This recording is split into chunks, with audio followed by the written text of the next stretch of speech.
Hello friends, welcome to Sunday சமையல். இன்றைக்கி நம்ம ரெசிபி ஒரு ஈஸியான ரெசிபி, ஹெல்த்தியான பச்சை சுண்டைக்காய் குழம்பு எப்படி வைக்கிறது தான் பார்க்குறோம்.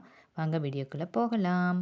இதுக்கு புளிக்கரைசல், பச்சை சுண்டைக்காய், அரைச்ச தக்காளி பூண்டு பேஸ்ட்டு, வெங்காயம், வெள்ளைப்பூண்டு, வெந்தயம், மஞ்சப்பொடி, கலந்த மிளகாத்தூள்.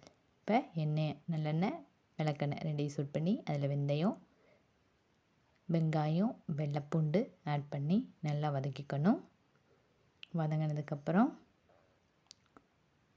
பச்சை சுண்டைக்காவை ஆட் பண்ணணும். அதையும் கொஞ்சம் நேரம் சேர்த்து வதக்கணும். வதக்கினதுமே கலந்த மிளகாத்தூள், மஞ்சப்பொடி, அரைச்ச தக்காளி பேஸ்ட்டு,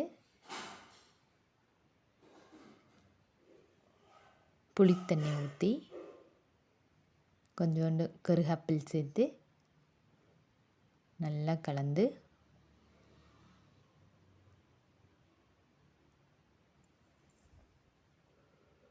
தேவையான அளவு உப்பு சேர்த்துக்கணும். உப்பு சேர்த்து நல்லா கொதி வந்து எண்ணெய் பிரிஞ்சு வந்தவுடனே இறக்கி பரிமாறிட வேண்டியதான். இந்த பச்சை சுண்டைக்காய் குழம்பு அல்சர், சர்க்கரை இருக்கிறவங்களுக்கெல்லாம் ரொம்ப நல்லது. மலச்சிக்கல் இருக்கிறவங்களுக்கெல்லாம் ரொம்ப நல்லது. ஈஸியாக ரெடி பண்ணிடலாம். தேங்க்யூ.